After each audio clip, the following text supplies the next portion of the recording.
There's still time to sign up for an initiative in support of Indigenous women, girls, and two-spirited folk.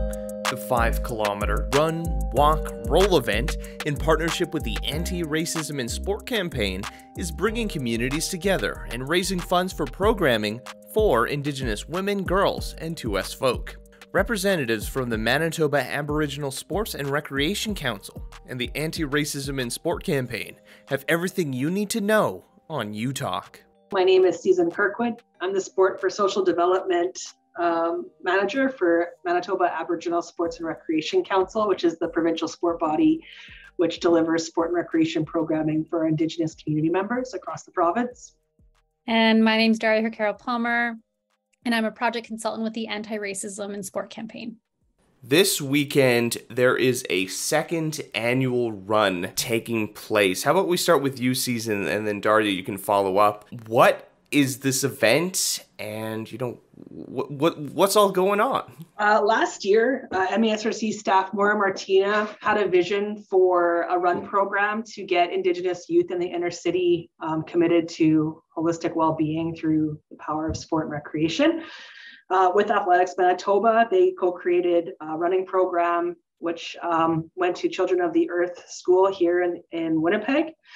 And after the program, they wanted to celebrate their accomplishments by holding a public marathon, a 5K, to have other people coming in to support them in their accomplishments and putting Indigenous people into runs, which are very common here in Winnipeg, but creating the safe space for them to participate and see that there's other people that will support them in carrying on their endeavors for being physically active and going to community events throughout the city.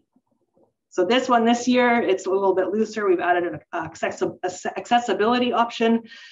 People can come on wheels or they can walk. If we have music going, they can just dance for the whole 5K, whatever they want. But it's to really celebrate community and bring people together and see how far we could take this program into the future. How is anti-racism in sport involved in this event?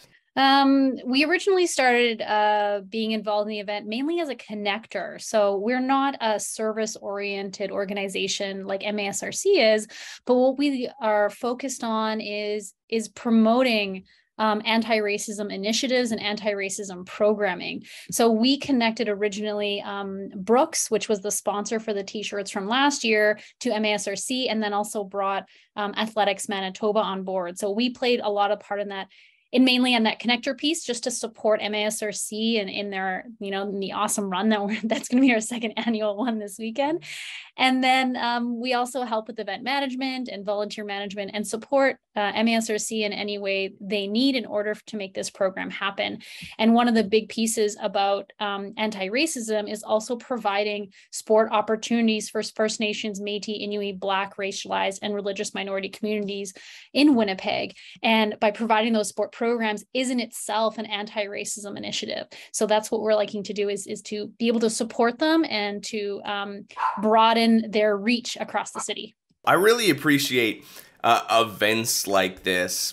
Creating safe spaces for individuals is so important. It can be scary sometimes when you don't have support. I'm a member of the queer community, so finding those spaces and finding individuals and creating an atmosphere where people can be themselves and find support in any aspect of their lives is just so vital to not only your physical well-being, but your mental well-being. With COVID and everything, lockdowns, I know for myself, I put on a few pounds, so having an incentive or individuals around you to provide that support and enthusiasm to get active and get moving, I think is great. Well, you're welcome to come out for the day that morning, because obviously it's open to all people. And we've also been very open and accepting of acknowledging our Two-Spirit community also. I know it's dominating women and girls, but that's how the federal funding works. But they're also becoming more inclusive of the 2S LGBTQIA plus communities also. So everybody is welcome in our spaces. I think that's a very, very strong message that we would like to send out through any of our programming, especially if they're community centered. So, and I think it's also important because September 30th is National Truth and Reconciliation Day. So I've been having a lot of conversations with elders. That's one of our projects. We're having them to share their stories of residential schools. And when we're talking about reconciliation, they're talking about it's a journey. It's kind of like this idea of hope and having these spaces where everyone's coming together. We're building community. We're becoming neighbors, friends. Some people are becoming like found family. And that's at least what reconciliation is to me. You know, connecting people from all backgrounds and ethnicities to celebrate each other and lift each other up. That was one of the real intents, as well as MSRC choosing the date the weekend before September 30th. So it's part of someone's journey on not only on their learning journey through reconciliation, but we're hoping to bring them into the fold to say, let's run together, let's be together, and celebrate each other. And we're just so happy to be a part of MASRC's run and support them. So, Susan, you mentioned a little bit about what the day is going to look like. How about you go through it again? What people can expect, what time, is there going to be a registration process, and if there's any like funding or things, what is that funding going to be going to? Okay, so race day, I heard Daria say she's going to be there at 5 a.m. So if there's anyone that wants to do some 5 a.m. warm-ups, no. Registration will be between the hours of 8 and 9 a.m. 9 o'clock, we should go live on our mics there with our invocation. So we'll have some folks who will get us going in a good way. We have warrior women popping out for some drumming songs. Get our heart going. We'll get us all warm and connected through the drum. I'll present and do a quick speech. Athletics will do a speech. We're going to try and get one of the youth from our program last year to come and speak. And then the first heat will start at 9:30, and they'll go in different sections depending on how they're participating. So there's ones that want to race themselves for their best time. There'll be ones who are walking. There'll be the rolling group. So everyone will have their own takeoff and launch point. And when they come back, we're getting feast. So we're having some bannock and some food. And I think it'll just, people usually will just gather and chit chat, finish off the day. And by 12, we should be all wrapped up and out of the park. So that's pretty much how it's going to look. Everyone who's registered receives a swag bag. So we've had a considerable amount of donations coming in to go on these kits. Our shirts for this event are long sleeve t-shirts because it is fall, and they are orange to honor the National Day of Truth and Reconciliation and the Indigenous school survivors. And what else, Daria? What else am I missing? No, I think you covered all of it. The t-shirts also were sponsored by Birchwood this year, so we thank them for those t-shirts, and we're just excited to have the day going. There's been a lot of planning in the last few months, and we're all just very excited to have this run happen. The important question is, where is the run happening? Oh, wherever you want to. No, just kidding. The run will take place at Kildonan Park. I don't think I've ever been to Kildonan Park. Got to bring up a map to try and see where that is. That's at North Main. It's just before Chief Peguis Trail, around Templeton. So almost as far as you can go on Main before. Oh, yes, by the golf course. Exactly, yeah. What is there? I think it's called like the Witches' Hut, or like there's something Witches' that's like there, yep. So after the Rainbow run, Stage. you can go. Yeah. You can go check out the park, enjoy like just as things are starting to shift into that autumn atmosphere. Color changing on the trees, really nice happening right now. It's a beautiful time of year. It's the best, I think. It's my favorite season. Right before winter hits, so it's like, okay, let's try and get as much outdoor time as possible before that first snowfall. Because, in Manitoba, we never know when the snow is actually going to hit. We'll see the forecast, they're like, it's fine. Like, oh yeah, it's going to be sunny, But no, it's an ever lingering threat that it could just appear any moment. And now that you said that, we can anticipate snow for Saturday Oh, morning. I jinxed it. Oh no. Knock on wood, knock on wood. Way to go. What are some other ways the Winnipeg community can further work with the MASRC or other Indigenous initiatives? You know, I'm always tempted to make a call out to say, do you support Indigenous people through your businesses, and create safe space for us to enter and utilize the services? I think a lot of times there are barriers for people to not understand how they fit into, especially gyms, anywhere there's sport and recreation events taking place. I'm curious to know which agencies are open to providing us access. I was trying to figure out, like, what does my map look like? We have Indigenous people all throughout Winnipeg and through all our suburbs. And how do we connect them to our services without having to just focus on inner city? But then also discovering who all of our service workers are.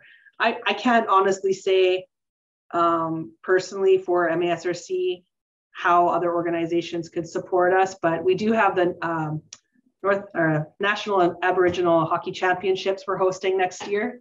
So we're always looking for sponsors for that. That's a very large event. We have teams come in from all across Canada to compete in this national event.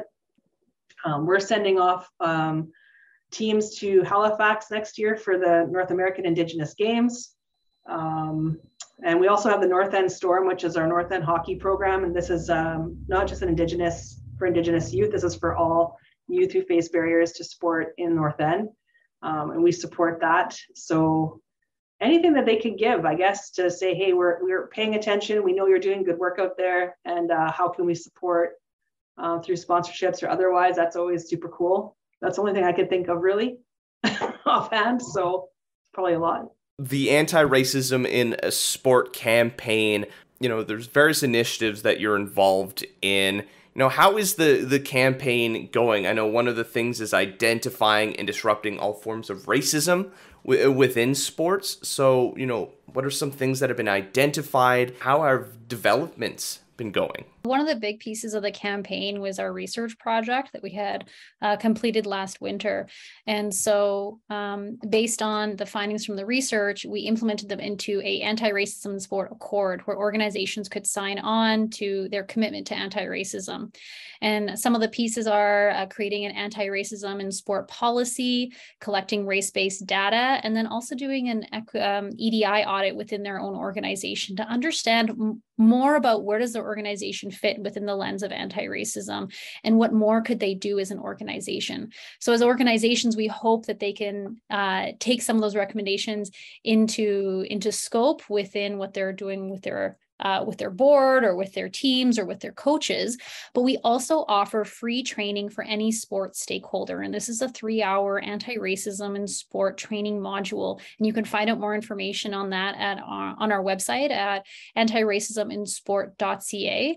And I also encourage everyone to follow our social media on Facebook, on Instagram and Twitter. And we post a lot of different updates on what's going on with the campaign, but we also share different stories of achievements of not only Winnipeggers, but also Canadians and around the world as well.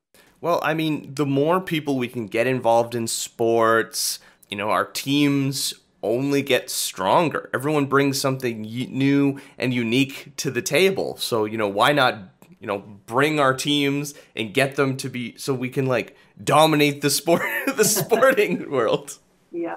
Actually, Daria made me remember something too. Each month, MASRC provides a free coaching module, the Aboriginal coaching module, and that's super, super beneficial to anyone who's working with Indigenous youth in any capacity. So if people out there in Winnipeg or even the province want to come in for that, they just have to watch our social media to see when that will take place. And then everyone gets fed. We always have food at all our events, and they're going to learn very valuable lessons about how to meet an Indigenous youth holistically through their coaching or through their training or through their presentations, just honoring and accepting Indigenous lives and how to just be really appropriate and conscientious of our unique states in Winnipeg here. So that's a very cool module. So the 24th is going to be a very exciting event. How about we just about what it's about and where people can find more information? Run for Indigenous Women and Girls 5K taking place at Kildonan Park this Saturday, the 24th. Registrations are accepted. If you go to masrc.com website, click the poster for the run. It'll take you to a link for the registration under Trackie.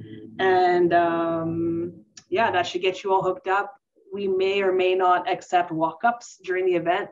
We have currently 128 people registered, so we still have room for more, and all people are welcome. The anti-racism campaign seeks to help people identify and disrupt all forms of racism through multiple activities that include research, school presentations, stakeholder training, and a public awareness campaign, as well as an anti-racism sport accord. And to find more information on the anti-racism sport campaign, please visit antiracismsport.ca. Have any stories you'd like us to share or communities we should highlight? Leave a comment on our social media or reach out to us on our website. I'm Ryan Funk. This was You Talk, and have yourself a good one.